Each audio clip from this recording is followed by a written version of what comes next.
Whiteford. First question. Hey, Rob. How are you? How you doing? Good, good. Your last fight, obviously, unfortunate ending, no contest, eye poke. How did you feel about kind of that outcome, and were you kind of chomping at the bit to get back in there? I mean, you say it was unfortunate, but the only person that gained from it was my opponent. I was won the first round, cruising the second round.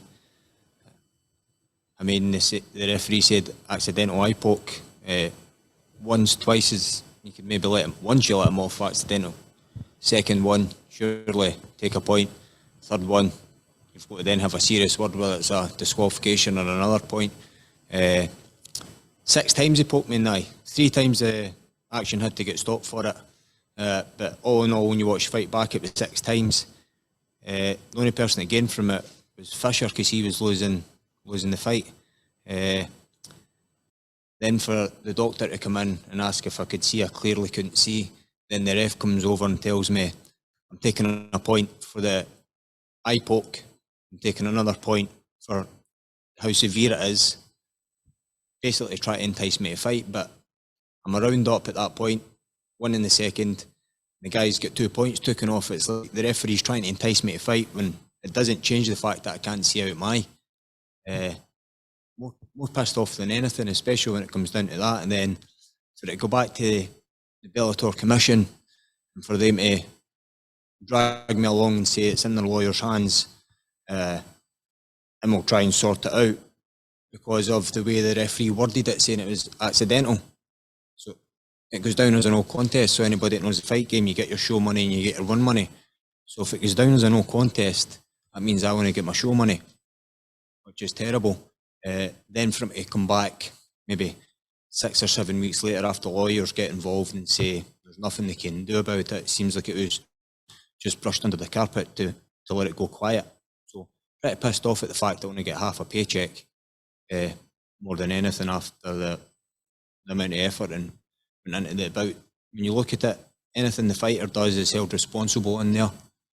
During the bout we're held responsible and the referee just walks away scot-free like nothing happens. He's not left accountable to it. You don't even get a statement from him to why that happened. Prior to that, you get a fighters meeting with Bellator. 20 minutes, is it Mazzulli, the commissioner, went over about eye pokes saying, this is your first warning in here. You won't get another warning out there. The first warning will be a point deducted. But then to go on 6 times, it just seems a wee bit unjust for me, especially when you only get paid half your money. Were you hoping that the fight would get rebooked, like that you guys would rematch? Well, right away I asked for it to be rebooked. Don't know why it didn't get rebooked after me wanting it and Fisher wanting it. Obviously it left a bad taste in his mouth and it left a bad taste in my mouth. But as you look at the matchups now, it's like they've put me forward as a winner as I'm getting a top 10 guy, basically on the same money as I fought Fisher for though. And Fisher is fighting a guy, a lesser opponent. So they've put me forward for a top 10 guy on the same money. So stuff like that, it just leaves a bad taste in your mouth. Well, you said obviously because you're getting a former title challenger now. Are you past the Fisher fight or is that something that you could ask for after this? I still want it in the future. I still want my win money. And in terms of Daniel Weichel, I mean, he's 2-3 in his last 5. He was on a nice run before that. Do you feel like he's kind of declined a little bit? What are your thoughts on him? Oh, you look at the opponents he's fought and it's not like he's fighting unknown guys or people that are decent opponents. He's lost to good opponents. At the top level, everybody can win and lose quite easily, whether it's a no contest, eye poke or whatever goes down in those 15 minutes. I don't think when you're fighting at this level, if you go on a 2-3 skid that you're on the decline. It's just, it hasn't went his way in the night and that's it. He's still as dangerous as he has been before his skid.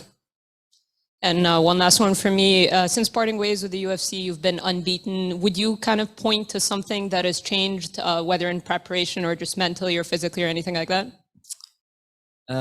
Not really, because when you look at the opponents I've faced in the UFC, again, I fought a top 10 guy, Dan Elkins, lost to him, and then lost a split decision to a Brazilian in Croatia who got popped for steroids after the fight, and everybody thought that I won the fight.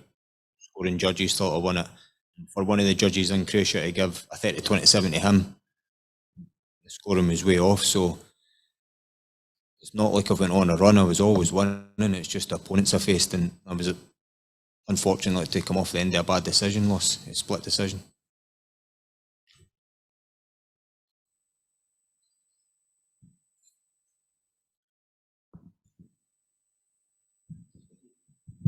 Again, Rob.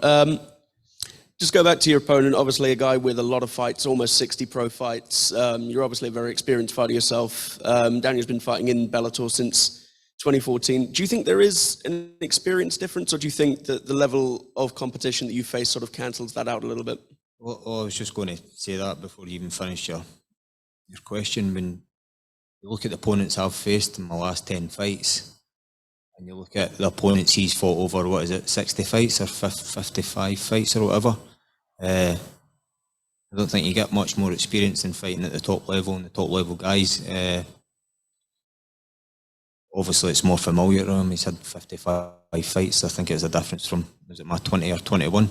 But as far as experience goes, I don't think there's much more that I can see, especially from an older veteran like himself. It's not like he's an up-and-coming flashy youngster. He's still fighting the same way.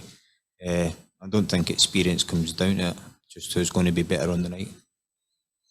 Also, and I spoke to Fisher the other day, who seemed a lot less keen for that rematch than you do today. If you did win this, obviously there is probably, if you win this, you're going to be obviously up in the rankings a bit more. Yeah. Would it still be appealing to get that win back? Because obviously you were winning the fight quite decisively. Is that enough for you to maybe say, you know, in my head, I won the fight. Would you really want to get that win back? No, I want the fight back. It's went down as a no contest, only one in my record. He's probably not so keen because he was losing the fight, like you said. But as a fighter, they don't listen to what the fuck you say. They've got a plan, and if they're going for it, you're fighting who they tell you.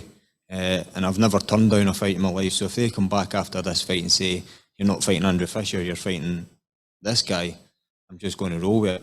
But if it was up to me, I'd love to run that one back. Next fight, win, lose or draw. Unfortunately, the way the media works with fights, it's only prior to your fight and after the fight, if you win, that you've got a voice. That went down as a no contest. Basically, I lost. Nobody came to me for an interview or asked me how I felt or did I want it run back or anything like that. So I'd be as well speaking to that brick wall after a fight and speaking to anybody that wants to listen, because the media is the only people that can get it out there. But as after a fight, if nobody comes to you and asks you any questions, nobody's going to listen to you. No worries. Thank you, man. Best of luck. Cheers. We'll take just a couple more here from online. Jay? Hey, thanks very much. And Robert, welcome back.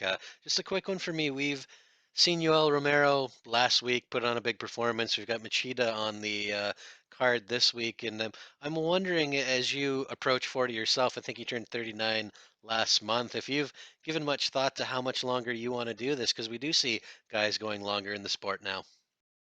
Yeah, I mean, I suppose it just depends how much miles you've got on your clock, hard miles. I was late into this sport. I didn't start my first professional fight till 2009. So I was a wee bit later into it, so I haven't got as many miles on my body as most people would have at 40 if they'd been fighting for a longer time. And you always say one more, next one, I'll think about it. And unless I go in there and get my head kicked in, there's nothing going to make me not want to do it again. Until I feel like I can't compete in there, or even in the training room with these younger guys, then there's nothing to discourage me. I've been fortunate enough out my 20 fights or 21 fights, I've handed out no more beatings than I've took. And even the fights I've lost have been split decisions, very close fights. So until I take a beating in there, you're going to need to beat me out of there basically until I say I'm not doing this again. When I can compete in the training room, and obviously when it comes fight night, I'm more than happy to keep doing it till the wheels fall off. Thanks very much. Just a couple more here. Kobe? Hi, Rob. You just mentioned that basically you don't have as many miles on you as, say, a lot of guys would at your age. Have you changed anything about your preparation leading up to a fight in order to sort of save yourself? I mean, I suppose it all just comes with experience, the same as in fight night. You've got experience and minutes under your belt and octagon cage. So approaching training, my attitude's different towards it. I know when to take a break, I know when to rest, I know when my body feels like it's been run over by a truck, to pull back and maybe have a half day or a rest day.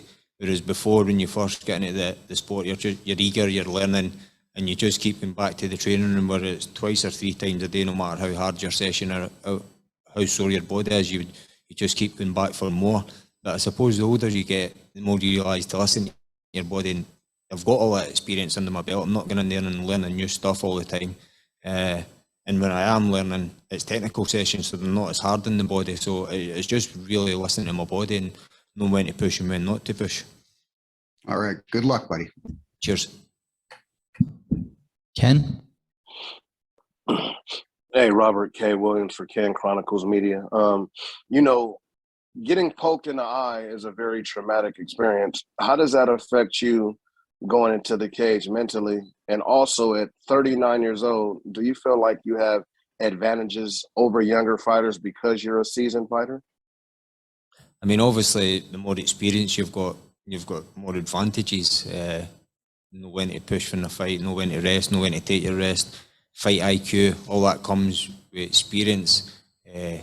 As in for getting poked in the eye and whether or not it'll affect me. Well, I've known about this fight maybe for 3 or 4 months, so I've been sparring a lot, and it's not really it's not affected me in sparring one bit. But I suppose you never know until you get in there and maybe poked in the eye again how you're going to react. But the initial getting poked in the eye, it's not great. I don't know if you've ever been poked in the eye yourself, but try doing that in front of thousands of people live in telly, and then another person at the side of the cage try to knock you out. It's not a good experience, mate. All right, thank you very much, Robert. Appreciate your time. Cheers.